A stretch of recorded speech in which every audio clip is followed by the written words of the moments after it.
Arne, well done. What a mix of emotions, a lot of frustrations with the amount of chances you guys were creating and not able to score, but finally 2 goals. So how can you sum it all up? You almost did this for me. It had a lot of similarities with our game on Tuesday when we played Forest. So many chances, so much better. Although I think today Brentford had more counter-attacks and was more of a threat than Forest was on Tuesday. But again, it looked as if we didn't get what we deserved, in my opinion at least. But in the end, we were able to score 2. And now I don't only have to talk about the performance, but I can also talk about the result. What was it about the way they were defending that was making it so hard for you guys to take these chances? Because you mentioned the similarities with Forest. Was there any similarities in this sense? Yeah, it's not that these two teams are the same, because Brentford is also pressing high. They take the risk of going man v man, where Forest is for most part of the game going into a low block. But Brentford also drops into a low block if necessary. And then, yeah, if you get a chance with 5, 6, 7 or 8 bodies inside the box, or you get a chance with only 1 or 2, that is of course a difference, because there's always someone that is throwing himself in front of the ball, closing a certain corner where you prefer to hit the ball. And that is part of our game, because we always dominate possession and we like to dominate possession. But yeah, the spaces are really tight then to score your goals. Darwin Núñez. What a finish. How good does that feel? Very good, very good. Obviously, I think a well-deserved victory. Clean sheet, tough place to come, and on to the next. I know it's only January, but does that still feel like a big, significant result? Every win is a big result, especially when the teams around us are very strong. They obviously strengthen themselves as well, probably. So we have to stay consistent, win games, and perform well. Tell us about the goal scorer, Darwin. How pleased are you for him? How much does he deserve moments like this? Well, you have to earn these things, and I think obviously as a striker you get judged on goals, and especially at a club like Liverpool. And obviously today he put his mark on the game with the 2 goals, and very important. So that's what we need. We need everyone at their best, contributing to good success. And today it was his day. You say you need everyone at their best. Were you at your best for that first 90 minutes of this game as a team? I think so, yeah. Don't you think so? 37 shots and, just needed injury time to get over the line. Well, if you are very analysed well, then obviously Brentford away is a very difficult place to come. They have a very clear structure. Obviously, you try to break a low block down at times, and if you lose the ball, sometimes you can get a counter-attack around you, and you have to defend that in the best way possible, and I think we did. Obviously, they created some moments, some danger moments. I think they created those kind of moments against any team in the league. But we handled it well. We created many moments as well, and could have scored more. But we take the 2-0 and move on. You've won titles before. This time of year, you don't win titles. Is it all about sort of getting through, scrapping your way through, finding a way always? No, it's trying to play your best football ever, every game. You try to perform in the best way possible, and every game I think is a very difficult game. There is no walk in the park, if people want to say that, because every game teams are very good, and they want to play their best game against us as well, like always. Like we want to play the best game against the opponents, and every game will be a difficult one. And I think if nobody is ready for a bumpy ride, then this season will definitely be one, and hopefully we'll be consistent in winning games and enjoy ourselves as well. Because if you don't enjoy the ride, then it's a difficult score. Sorry. Looks like you enjoyed it today. Very well played. Thank you very much. Thank you, Virgil. Cheers. For all the mayhem and the celebrations on the pitch, off it with Virgil, very calm. He was excellent again today. He defends really well. He's very clever, isn't he? He very rarely goes to ground. He ushers the forwards, wherever they are, away from the goal, shutting angles down and then trusting his goalkeeper. So there were moments where Brentford attacked, counter-attacked and got chances, but you didn't feel as if they were ever in any danger, Liverpool. I always felt it was just a matter of time. And listen, they were a little bit fortunate in the end because the goals come so late. But when you've got fresh legs like a Harvey Elliott, like a Curtis Jones, a Nunez, a Andy Robertson come on, a Chiesa, they just overpower you. They just wear you down in the end. And it was, I thought it was well deserved, even though people will speak about, you know, how the goals came eventually and how late they were. But Liverpool were by far the better team. So the headlines in the end will go to Darwin Núñez. He came off the bench in the 65th minute. In the 91st, with their 36th shot of the game, it eventually told the pressure then, Alan. Yeah, Trent was brilliant. I mean, the way his first cross is blocked, but the way he reacts and picks Núñez out is just class. It really is, to have that vision and that ability to find him so soon after not getting the first cross to where he wanted it to go, and the reaction is superb, and it's a magnificent finish. As we said, he missed the header maybe 5 or 10 minutes before that, but he was no way he was missing that one. Exactly what Liverpool needed. Quick thinking from Trent, wasn't it? With that second. He was brilliant, and I hope you know, people give him the credit he deserves, because they were quick to criticise some of his performances, certainly the Manchester United one when the team wasn't great. But since then, his response has been excellent. Brilliant against Tottenham when he's played, excellent against Accrington Stanley when he scored the goal. Brilliant again this evening. And it's important that the Liverpool players step up. Mo Salah hasn't been at his best this last, 3, 4, 5 games.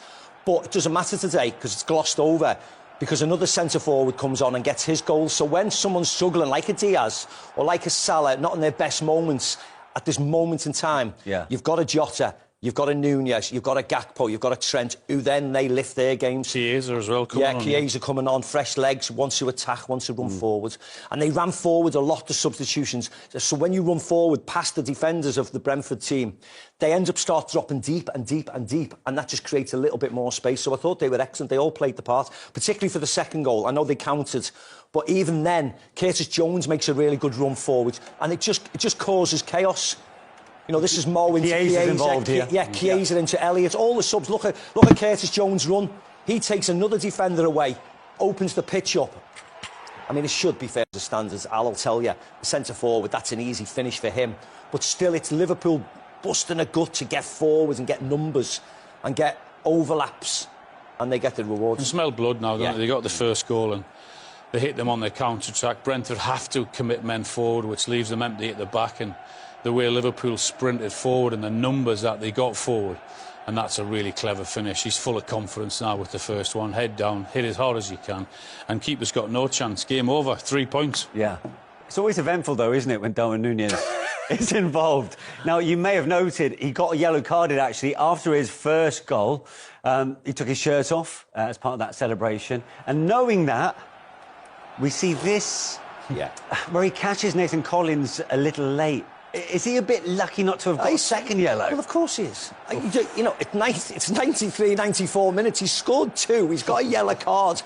Why is he even thinking about diving into that challenge? But this is the package that is Darwin Núñez. Unfortunately, or fortunately, whatever way you take it, he does mad things like that. You knew when he come on today after 65 minutes, he would get a yellow card today. Yeah. It's just part of his nature. He can't stop diving into challenges. He can't stop looking at players and wanting to be physical, like when he came on against Manchester United. Yeah. That's just, you have to take it or leave it with him. He misses chances, he scores chances, he gets yellow cards, he batters people. It's just the way he is. He's a full-blooded South American who's still... You can't say he's still learning, because he's been at Liverpool now nigh on 3 years, but he has to temper that anger in the right way. Was he fortunate, Alan? Yeah, I think he was fortunate, yeah. I mean, there was so many challenges I've seen like that being given a yellow card. So with him on one yellow card already, he was slightly fortunate, absolutely, yeah. OK. Let's go to the 2 other games that have also come to a conclusion in the Premier League. There's a London derby in East London. Of course I had doubts about that, because... It's before we scored the 2 goals, it felt as if I was looking at the same game again and again and again, and the same pattern arised. So I said it already a few times in other interviews, that against United everybody was focused on the Maguire chance, but the 7 minutes before we had 3 open chances. So many times in the recent weeks against Tottenham as well, we missed a lot of chances. Against Forest we missed a lot. So yeah. Would have been a bit surprising if I felt, okay, after all these chances missed today, we will probably score in the last 5 minutes. But the players proved me wrong again. Yeah, on that, obviously Darwin hasn't had one of his best seasons. I mean, what stands out for you about him with his perseverance or that kind of ability to keep going? I think one of you, not you, but you was not there, asked me similar things before the game about Darwin, and I didn't agree then that he's not having a good season. I think he's having a very good. He's having a good season. He scores goals. He works very hard for the team. He assists, but he's in competition with a lot of good players. So that's why he's not every single game on the pitch. But I'm very happy with him. Not only because he scored today 2 goals. That of course helps. But I'm very happy with the other performances he put in for us as well. I take your point about Darwin, but I think the headline report this morning was 9 goals in 11 months. So obviously for strikers it is important to score. Yeah. And you said, I think, in your previous press conference about teams in low blocks, it's very difficult for him. It doesn't suit him. But those were 2 sort of poachers' goals today. Poachers' goals? Sort of in the penalty box. Yeah.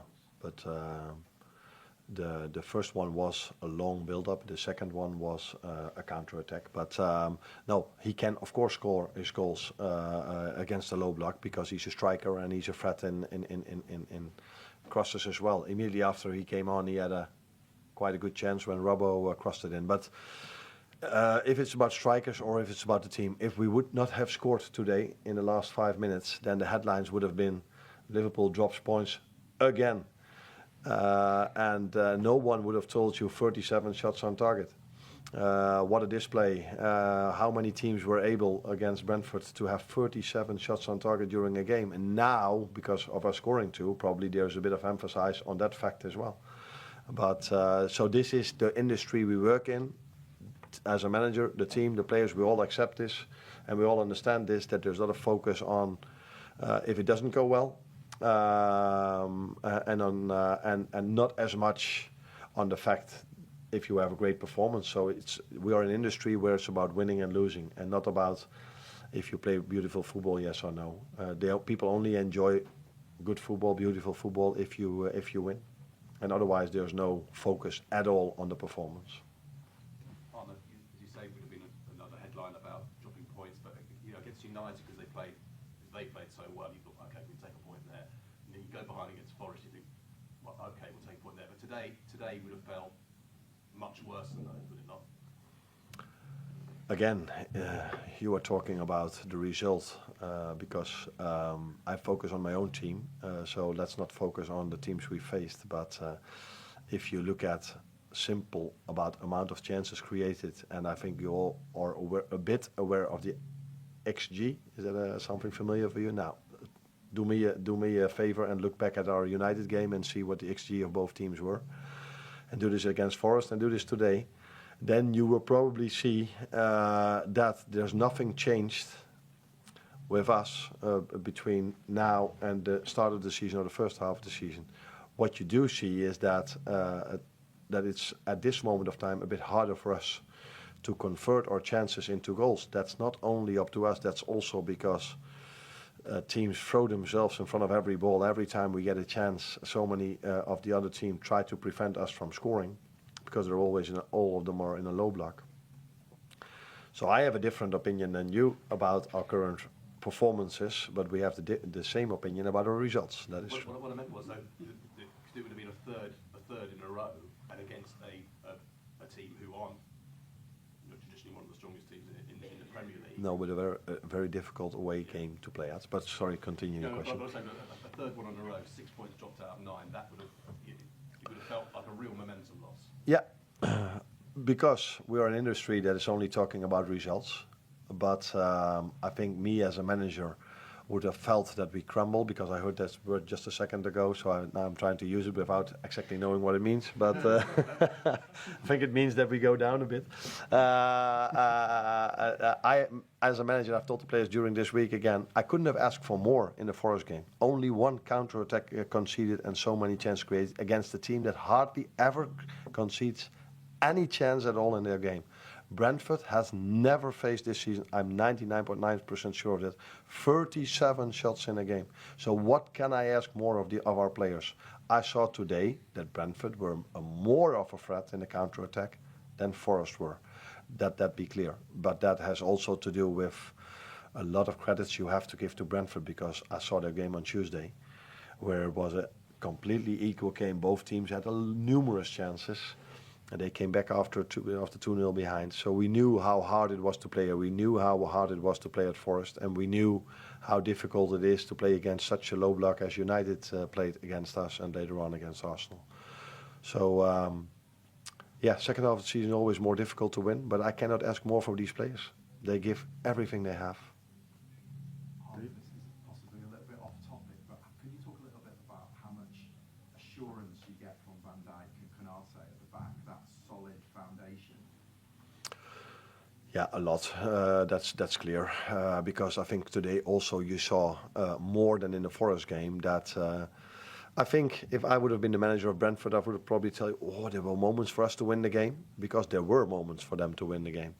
And most of those moments were defended really well by Ibu and by Virgil. So they went on in a 1v1 against them in a counter-attack, but we pushed them wide really well, which helped, of course, Alisson to save those shots. But yeah, these players, because I emphasized on that in the pre-match meeting, and Bueno likes to go to his left, and they scored a lot by going inside. So, of course, one of the reasons why we're so high in the league table is because we have two and four very good centre-backs.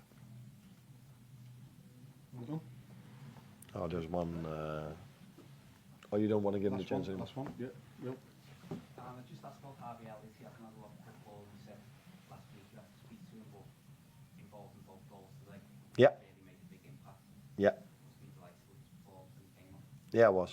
And I'm happy that we give you the chance to ask an extra question, because in all the other interviews there was a lot of focus on Darwin because he scored 2 goals, and every time I said, yeah, but don't forget Harvey. He had a big impact on both goals as well.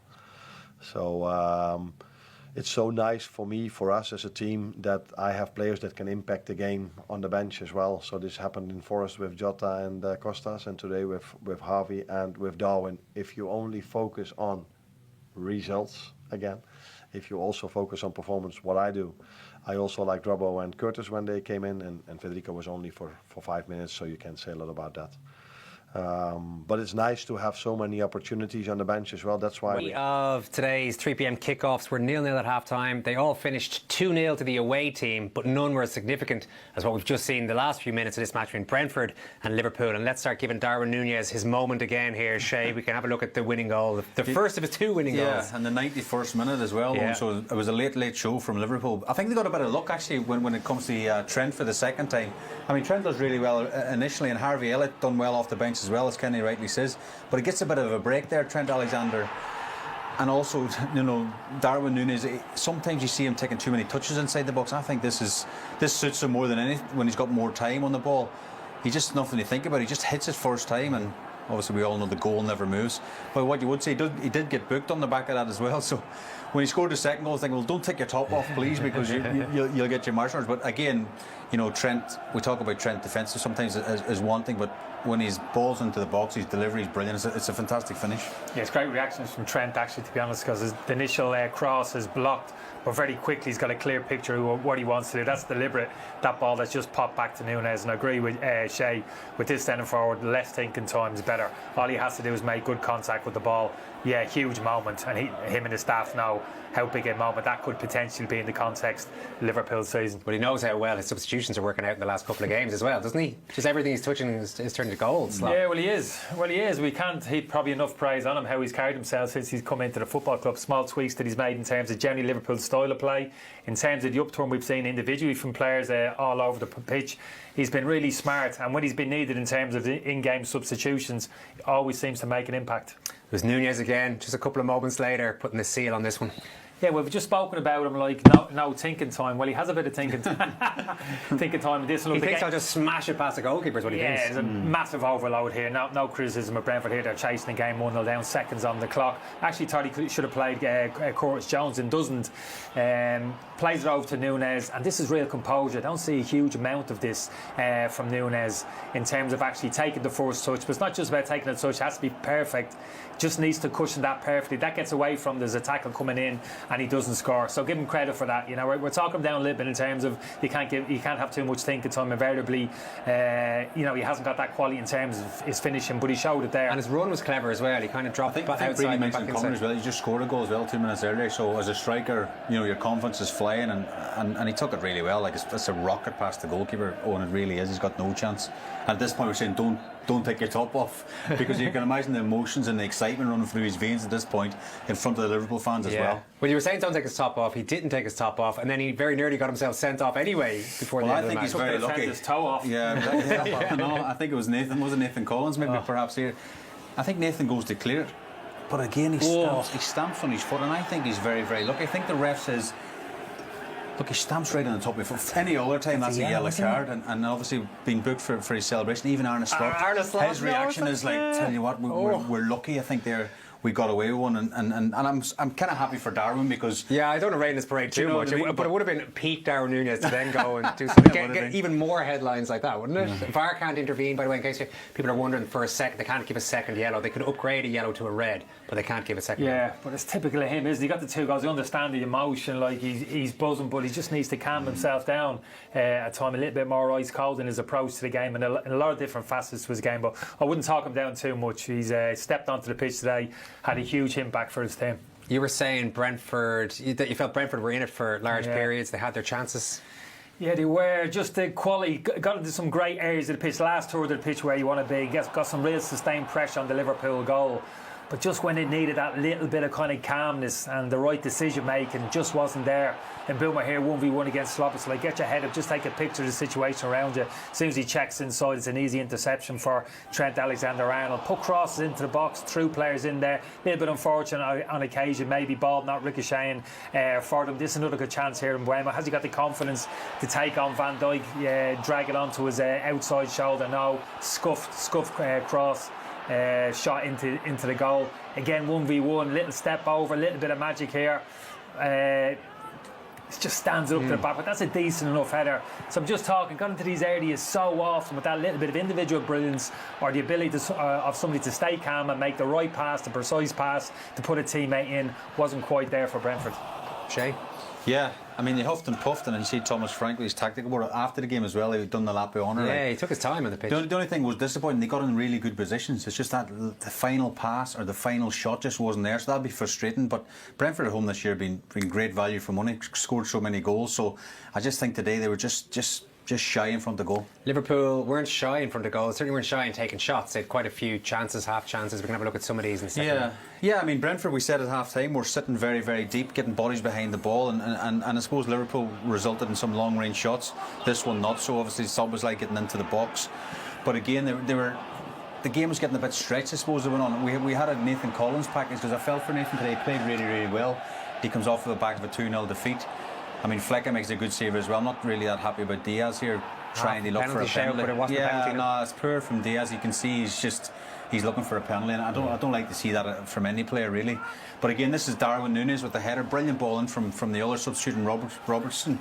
And again, you know, it's a chance this time. Gakpo sort of fluffs these lines, and you think it's going to be one of them days. On at this point, you know, missed chances. This is Trent Alexander-Arnold. What a brilliant striker of the ball he is. Very, very close. But again, they're getting a wee bit desperate. Salah had one of his quieter afternoons, not just gone wide of the post, and it just felt that it was going to fizzle out to a 0-0. And again, we had a Collins piece up her sleeve, because he actually played really well today at the back. You'll never know how close he came to having a package today. Congratulations on this hysteria. Will this result filter through to the Arsenal players, you think, who are playing well now?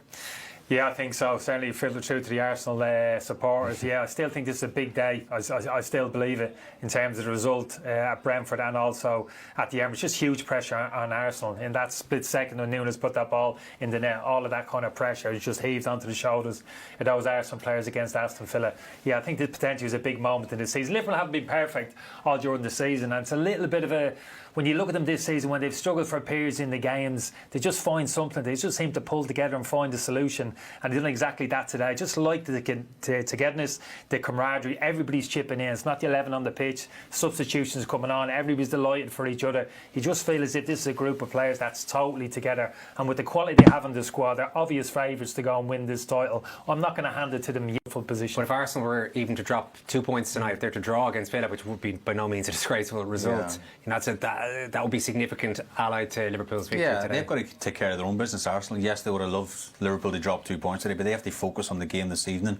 They have to win the game. I think not that tells you that they can't afford to lose any games anymore, but if Liverpool keep going the way, they have to lose three games. So I can't see Liverpool doing that. Arsenal cannot afford to drop any more points. I think Arsenal have to strengthen actually in January, if at all possible, in the forward area. OK, we got to go now. Leinster are playing Bath in a few minutes' time. Our coverage of that is starting after the break. I know Kenny's going to be have a bath. Looking out for that one. Shay's already done the hype job for the Champions League during the week, so we'll talk to you on Tuesday night. And in the meantime, take care. Good luck. I think overall good performance against a fantastic Liverpool team that I think is... the best team in Premier League, of course. They're number one, so I don't think that's a surprise for anyone. But probably also the best team in the world.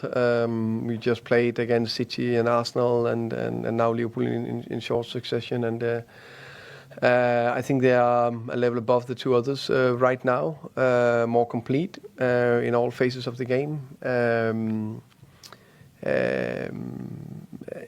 Very good, exceptionally good. That said, I think actually we did well. I thought we competed well throughout the game. I thought we defended extremely well. Gave very few huge big chances away.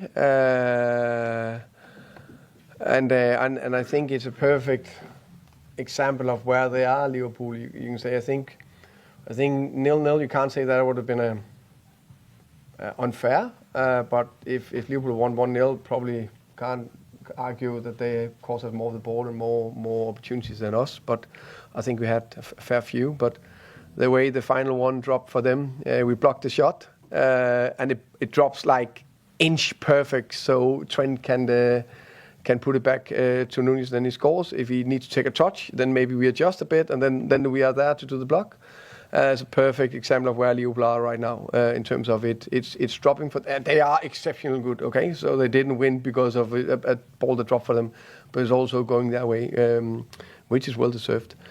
They worked very hard, Liverpool, today. Good example of Van Dijk that's chasing Brian Mbeumo back over 50-60 yards. I think offensively that we created quite a few good opportunities, but maybe lacked the final quality, sharpness, touch, whatever. Plus, I think they defended well, Liverpool, especially Konate and Van Dijk. And how impressed were you with your team's ability to go again after such a sort of energetic display against City? Very impressed. I think the energy, the intensity we showed throughout the game was very good. I thought we were very brave when we tried to get out of Liverpool's press. I think phase one were good, and we got out of good situations. And we're actually good at running at Liverpool quite a few times.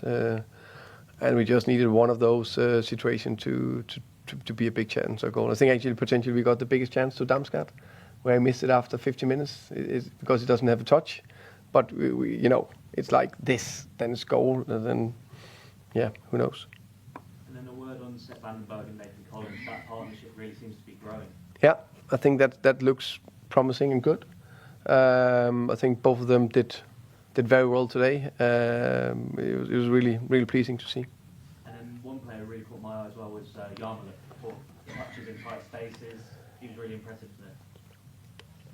Yeah, I think we needed Yamo's energy today and intensity, but also the way he got out of tight situations and the way he moved the ball was very good. Thank you. Liverpool brought on two very different forwards to what they had in Chiesa and Darwin Nunez. I mean, what's the challenge when you're in that situation? Is it like to kind of suddenly adjust to that variation or different qualities? Yeah, of course, it's a challenge. I think you think Diaz is drifting more to the side sometimes, where Nunez is always is a threat in the box. So they probably needed that. But if it's I don't think it's different, of course. But the players will just adjust. We always expect a striker in there. And Chiesa, of course, is still came more on to the side. So yeah, I think we handled it well for 90 minutes, except the last 4. Thomas, what did you think of Liverpool from like a physical point of view today? Because they went toe to toe with you in terms of the duels in midfield more so than most teams do, I think. Yeah, I think they physically are outstanding. If you look at their players, the way they are through the middle when they have Soboslai, Gravenberg, I think McAllister is a football player, but he can still move his feet. Gakpo to the side. Of course, the 2 centre backs, Konate, Van Dijk, Salah and Diaz, all runners. Tsimikas, Robertson or Trent, they are just technically, tactically, they're very, very good individually as players, and then they got the physicality more or less all over the pitch. Okay, anything else? We'll leave it there then. Thank you very much. And we'll go to Boydie on that, because for a long time, Boydie, you thought, well, despite all the chances, I mean, Liverpool had 37 shots today. It's the most by any side in the Premier League this season, but it just didn't look like things were going to click, and then they did click for Darwin Nunez. At times, a bit of a maligned figure at Liverpool, but my goodness me, when it mattered today in a game that looked like being a 3rd draw in a row, he delivered. Yeah, he did. I think when he came on to at the start as well, Andy Robertson fired in a lovely ball, found himself in the middle of the 6-yard box, free header, puts it past the post, and then the first one is just Trent Alexander gets down Arnold gets down, fires a ball across, gets cut, and then he puts it back across again. And there's a lot of bodies in and around him, but he's composed, he gets to the back of the net, and then the second one as well. Liverpool in the breakaway, and you just think Elliott's coming inside, he's got to get a shot, pass it to him, hit it first time, no, takes a touch, comes in and just fires it into the roof of the roof of the net. But then he should have been sent off as well. I mean, Mike, that just sums him up. He had a late tackle after that. He's already been booked for taking his top off. He then catches him. It should have been a second yellow card. So, I mean, the 35 minutes he was on, it had absolutely everything. So the 25 minutes he was on, he had absolutely everything. But Liverpool won't care. It was an opportunity for the other ones probably looked at it as an opportunity to maybe drop points, especially Arsenal when the longer it went on. But Liverpool found a way to win the game. Was it a second yellow for you, Mike? I think it could have been. He's caught Collins late on the side of the ankle. I would have been surprised if it had been second yellow, but I think we said before the show, he just comes on, just causes problems, doesn't he? Gets stuck in, and I think he runs a risk sometimes, but he got away with one today, in my opinion. He provides entertainment, that is for sure. Today provided the right kind of entertainment in terms of goals. Up until that moment, they'd had 6 shots on target, and he scores with their last 2 shots on target. They made heavy weather at the time, but getting a win at Brentford, yes, they've not been in such that rich vein of form at home in recent games, but it's been such a tough place to go this season and pick up something. Yeah, it has, and you only need to look at, Manchester City went there during the week and 2-0 up, and Brentford still find a way to come back and get a point there as well. But I think you've got to give Brentford enormous credit as well in terms of the way they cause Liverpool problems, but Liverpool find a way to win games of football. That's why they're top of the league. You can see everybody's delighted for them, but when you come on, you get 2 goals, you have the impact that he did. Arne Slot will be absolutely delighted because the game was just starting to, you asked me, is there going to be a winner? And it was just starting to drift. The substitutes had came on and, they had made an impact, but it was starting to just drop off again. But, you've got to give Liverpool credit. They just keep going and going and going. And, that man will be absolutely delighted. He said, Chiesa, I thought he might have been offside, but obviously he wasn't because he's coming back into play, but he obviously got back just in time for the goal, the second one. But Arne Slot will be absolutely delighted that they've just managed to go to a tough place. They played well enough. They had loads of chances, but it looked as if it was just they were going to leave with a point. But they find a way, and broke Brentford's hearts at the end, that's for sure, because they put in some effort as well. And also significant in terms of the complexion of the title race, because had it ended up a draw, then the gap is 5 points. Saturday night football, if they can get the win against Aston Villa to narrow it down to 2. Yes, they have that game in hand, but suddenly a very different complexion on the title race.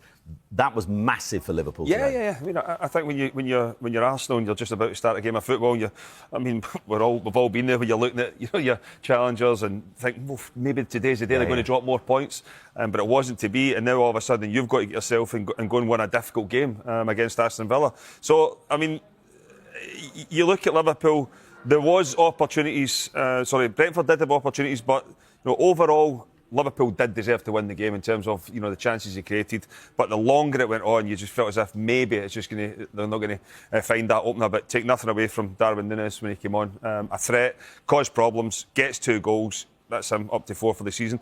And you look at, obviously Jota came on, scored during the week.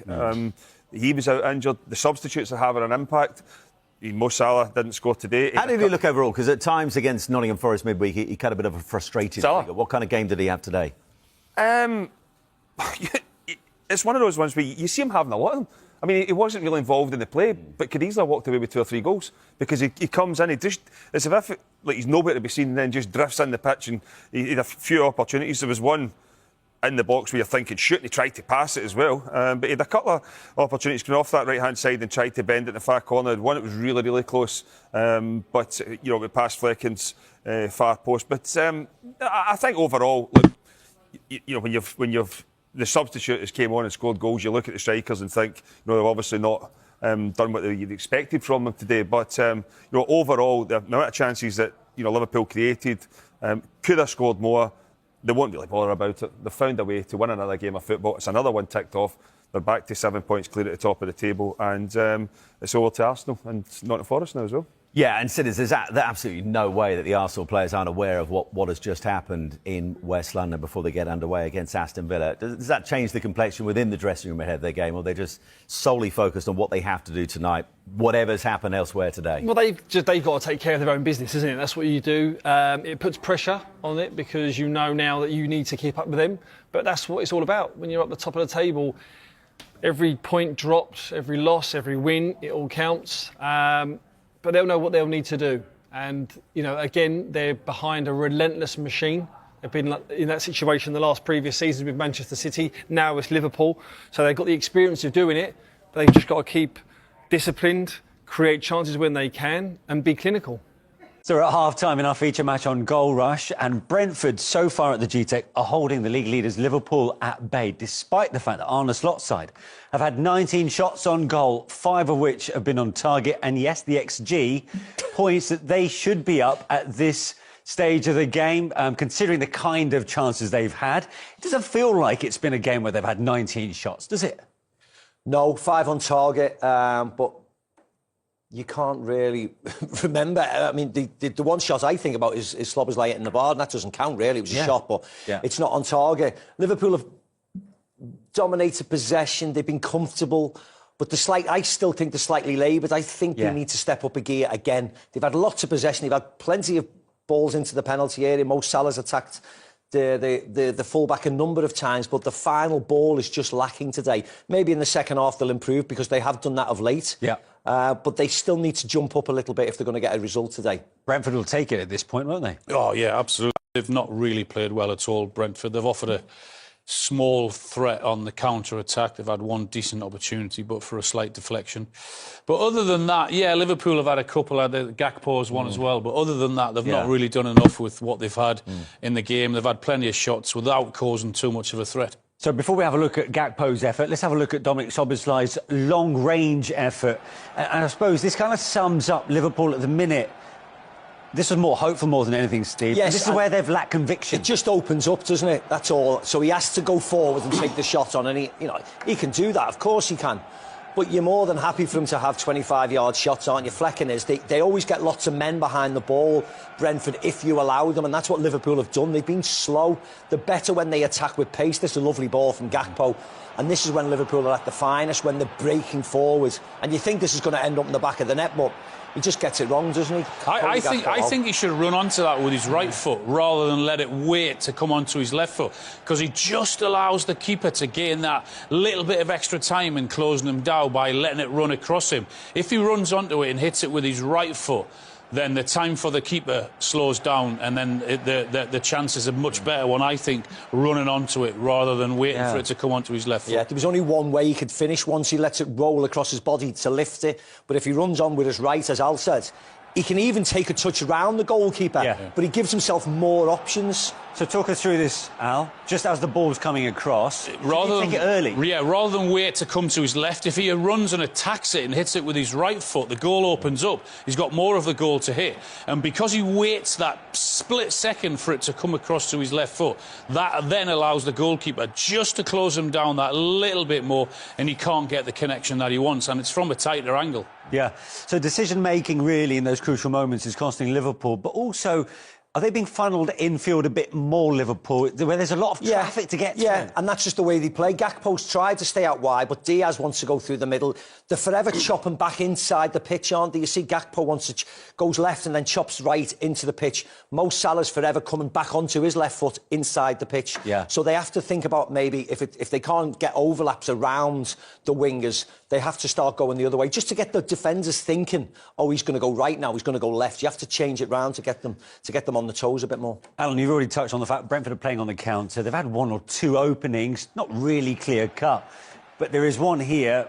Brian Mbeumo breaks free. I mean, this is inches away from being, I suppose, having contact at the far post. Well, Steve mentioned it when we were sat watching the game. He's able to run him 30 or 40 yards without being challenged at all, from where he collects the ball to sort of in and around the 18-yard box, with no one getting near him at all within 3 or 4 yards, and he plays a lovely little ball in behind. It's just a slight deflection, isn't it?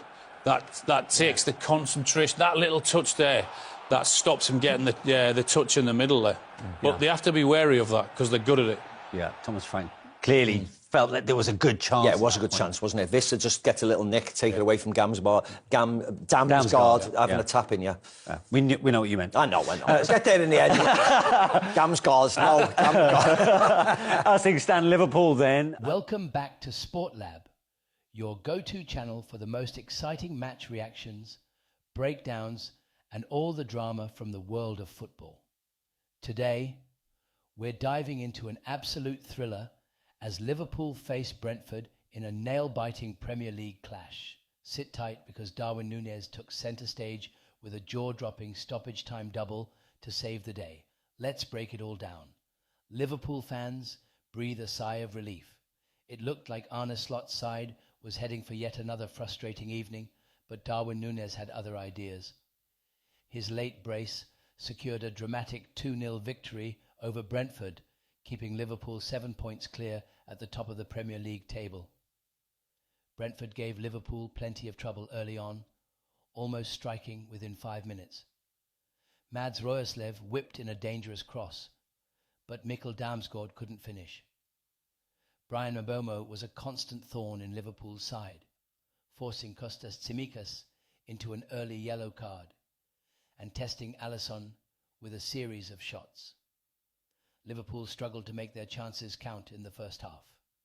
Dominik Szoboszlai rattled the crossbar with a stunning 20-yard strike, and Cody Gakpo squandered a golden opportunity after a clever assist from Mohamed Salah. The frustration continued after the break. Salah saw another chance blocked, Gakpo's finishing woes persisted, and Brentford's defence seemed impenetrable. But just as the clock ticked into stoppage time, Liverpool's late-game heroics came alive. In the 91st minute, Trent Alexander-Arnold drove forward, cutting back a perfect pass for Darwin Nunez, who made no mistake from close range. 2 minutes later, Harvey Elliott combined beautifully with Nunez, who smashed home his second goal to seal the win. Brentford, despite their spirited performance and a standout display from Brian Mbeumo, couldn't find the finishing touch they needed. Liverpool's resilience shone through, showing why they're the frontrunners in this season's title race. What a finish, huh? Darwin Nunez reminded everyone why he's a player to watch with that clutch performance.